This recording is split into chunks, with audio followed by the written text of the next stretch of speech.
ముఖ్యమంత్రి చంద్రబాబు నాయుడు గారు అమరావతి రాజధాని నిర్మాణం కోసం మరో 44,000 ఎకరాల భూ సేకరణ ప్రక్రియ ప్రారంభించారు. స్టేజ్ 1 అని చెప్పి రైతుల దగ్గర నుంచి కొన్ని వేల ఎకరాల భూములు తీసుకున్నారు. ఇప్పుడు స్టేజ్ 2 అని చెప్పి మరో 44,000 ఎకరాల భూ సేకరణ ప్రక్రియ ప్రారంభించారంటూ వైఎస్ఆర్సీపీ పార్టీ వాళ్ళు పెద్ద ఎత్తున బురద జల్లే వ్యాఖ్యలు చేస్తూ ఉన్నారు. ఇక్కడ చంద్రబాబు నాయుడు రియల్ ఎస్టేట్ వ్యాపారం చేయడానికి మరికొన్ని వేల ఎకరాలు దోచుకుంటున్నాడని చెప్పి పెద్ద ఎత్తున వైఎస్ఆర్సీపీ పార్టీ వాళ్ళు మాట్లాడుతున్నారు. అసలు రాజధాని పట్ల చంద్రబాబు నాయుడు గారు వ్యవహరించే తీరేంటంటే పిన్ టు పిన్ కొన్ని మొక్కలు మీకు చెప్తా, వాస్తవాలు తెలుసుకోండి. ఈ వీడియో మీకు నచ్చితే సబ్స్క్రైబ్ చేసుకోండి, మరో నలుగురు షేర్ చేసి సబ్స్క్రైబ్ చేసుకోమని చెప్పండి. ఇక్కడ ల్యాండ్ పూలింగ్ అనే పేరుతో చంద్రబాబు నాయుడు గారు 44,000 ఎకరాలు భూసేకరణ ప్రక్రియ ప్రారంభించినటువంటి మాట వాస్తవం. ఆల్రెడీ ఆ గ్రామ పరిసర ప్రాంతాల్లో ఈ గ్రామ సభలు ఏర్పాటు చేస్తున్న గ్రామ మీటింగ్లు ఏర్పాటు చేసి అవగాహన సదస్సు పేరుతో తెలియపరుస్తూ ఉన్నారు.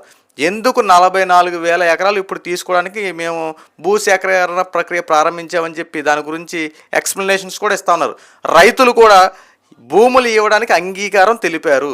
99.5% రైతులు రెడీగానే ఉన్నారు భూములు ఇవ్వడం కోసం. ఎందుకంటే వాళ్ళు కొన్ని డిమాండ్స్ ఇచ్చారు. గతంలో స్టేజ్ 1 అని చెప్పి రైతుల దగ్గర నుంచి భూసేకరణ తీసుకున్నారు, అప్పుడు ల్యాండ్ పూలింగ్ అని చెప్పి మాకు ల్యాండ్ ఎలికేట్ చేస్తూ ఉన్నారు, అలాగే ఉద్యోగ అవకాశాలు కల్పిస్తూ ఉన్నారు. సో ఆ వాగ్దానాలను నెరవేర్చండి, అక్కడ అన్ని కట్టడాలు కట్టండి, తర్వాత మా దగ్గర రండి, మేము ఖచ్చితంగా ఇస్తామని చెప్పి రైతుల దగ్గర నుంచి సానుకూల స్పందన వచ్చింది. ఆల్రెడీ ఇస్తాను కూడా రంగం సిద్ధం చేసుకున్నారు. కానీ వైఎస్ఆర్సీపీ పార్టీ వాళ్ళు మాట్లాడే మాట ఏంటంటే చంద్రబాబు నాయుడు రియల్ ఎస్టేట్ వ్యాపారం చేస్తానన్నాడు. అయ్యా జగన్మోహన్ రెడ్డి గారు, వాస్తవాలు మాట్లాడుకుందాం. ముఖ్యమంత్రి చంద్రబాబు నాయుడు గారు అధికారంలో ఉన్నప్పుడు, గతంలో అప్పుడు అధికారంలో ఉన్నప్పుడు అమరావతి ప్రపోజల్ పెట్టినప్పుడు నువ్వు ప్రతిపక్షంలో ఉన్నావు కదా. నీకు నిజంగా రాజధాని పట్ల నువ్వు ఒక మంచి అవగాహన కనుక లేకపోతే ఆ రోజున నువ్వు దానికి అంగీకారం తెలపకుండా, ఆమోదయోగం తెలపకుండా పక్కన పడేయచ్చు కదా. నువ్వు అధికారంలో రాకముందు చంద్రబాబు నాయుడు అమరావతి రాజధాని ప్రపోజల్ పెట్టడం, అక్కడ అనేక కట్టడాలు కట్టడం, ఆ తర్వాత నువ్వు ముఖ్యమంత్రికి వచ్చిన తర్వాత అమరావతి రాజధాని పక్కన పడేసి నువ్వు 3 రాజధానులు 3 ముక్కలు అంటే కాలయాపన చేసావు. కర్నూలు రాజధాని అన్నావు, వైజాగ్ రాజధాని అన్నావు, అమరావతి అన్నావు, రకరకాల పేర్లు చెప్పుకుంటా రాష్ట్రాన్ని ముక్కలు చేయాలని చెప్పి విస్తృత స్థాయిలో ప్రయత్నించిన నీకు ఆంధ్ర రాష్ట్ర ప్రజలు 11 సీట్లు ఇచ్చి ప్రతిపక్షం కూడా అవసరం అని చెప్పి పక్కన కూర్చోబెట్టారు. ఈరోజు నువ్వు మళ్ళీ అమరావతి రాజధాని గురించి మాట్లాడుతున్నావు అంటే ఏం మాట్లాడు కూడా అర్థం కావట్లేదు. ఎందుకంటే నువ్వు అభివృద్ధి చేయవు, చేసేవాళ్ళు చేయనివ్వు, నువ్వు రాజధాని కట్టవో కట్టేవాళ్ళు కట్టనివ్వు. ఇక్కడ ఏంటంటే ఇచ్చే రైతులు బాగానే ఉన్నారు, తీసుకునే చంద్రబాబు నాయుడు గారు బాగానే ఉన్నారు. ఈ మధ్యన వైఎస్ఆర్సీపీ పార్టీ వాళ్ళకి వచ్చేస్తుందండి. ఇక్కడ అమరావతి రైతులు ఎక్కడైనా దౌర్జన్యంగా గొడవలు జరిగినట్టు ఎక్కడా కనిపించలేదు. మేమేమో అన్నట్టు ఎక్కడ మాటలు కూడా వినిపించలేదు. చక్కగా అంగీకారం తెలిపారు, భూములు ఇవ్వడం కోసం రెడీగా ఉన్నారు. కాళ్ళు చెప్పిన డిమాండ్ ఏంటి?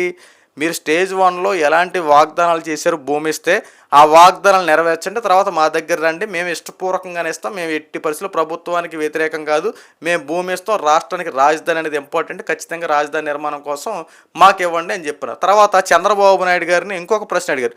ఇక్కడ ఏం కట్టబోతున్నారో స్వయంగా చంద్రబాబు నాయుడు గారు మాకు తెలియపరిస్తే ఇంకా మాకు మంచిది, మేము త్వరితగతిని భూములు ఇవ్వడం కోసం మేము కూడా రంగం సిద్ధం చేసుకుంటాం. సో ఇక్కడ ఏం కట్టబోతున్నారని చెప్పి చంద్రబాబు నాయుడు గారు స్వయంగా చెప్తే బాగుంటుందని చెప్పినారు. సో ఆల్రెడీ చంద్రబాబు నాయుడు గారు కూడా అనౌన్స్మెంట్ చేశారు. ఇక్కడ ఇంటర్నేషనల్ ఎయిర్పోర్ట్ ఒకటి, అలాగే అసలు రాష్ట్రంలో పెద్ద రైల్వే జోన్ కూడా ఇక్కడ ఏర్పాటు చేసే విధంగా మొత్తం రంగం సిద్ధం చేస్తున్నారు. అంటే కొన్ని వేల ఎకరాలు కావాలి. అంటే ఒక పరిశ్రమ ఏర్పాటు చేయాలన్నా, లేదంటే ఒక అభివృద్ధి పని జరిగినా కొన్ని వందల ఎకరాలు ఖచ్చితంగా కావాల్సింది.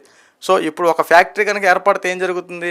అక్కడ మన యువకులు ఉద్యోగ అవకాశాలు వస్తాయి. చదువుకున్న యువకుల దగ్గర నుంచి లేబర్ వర్క్ చేసుకునే ప్రతి ఒక్కరికి ఆ ఫ్యాక్టరీలో ఉద్యోగం వస్తుంది. సో ఆ ఉద్యోగం వస్తే ఏం జరుగుద్ది?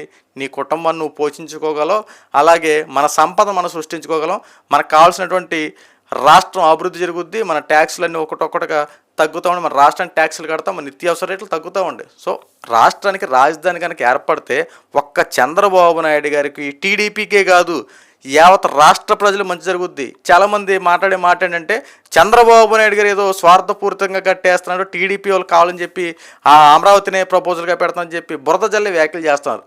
రాష్ట్రానికి రాజధాని లేక గత 5 సంవత్సరాలు ఎంత ఇబ్బంది పడ్డామో మనందరికీ తెలుసు.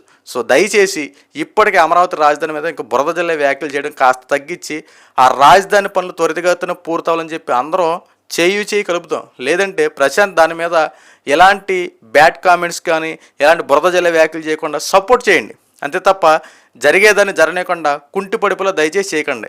రేపు ఖచ్చితంగా దీని మీద ఎవరైనా విమర్శలు చేస్తే రాబోయే రోజులు మేము ఖచ్చితంగా కూటమి ప్రభుత్వం సివియర్ యాక్షన్ తీసుకుంటుంది. మీ మంచి కోసం చెప్తున్నా, కాస్త వాస్తవంగా అమరావతి రాజధాని పట్ల శ్రద్ధ వహిస్తూ రాజధాని త్వరగా పోతుందని చెప్పి మీరు కాస్త సపోర్ట్ చేయండి తప్ప బురద జల్లే వ్యాఖ్యలు శివరాజకీయాలు దయచేసి చేయొద్దు.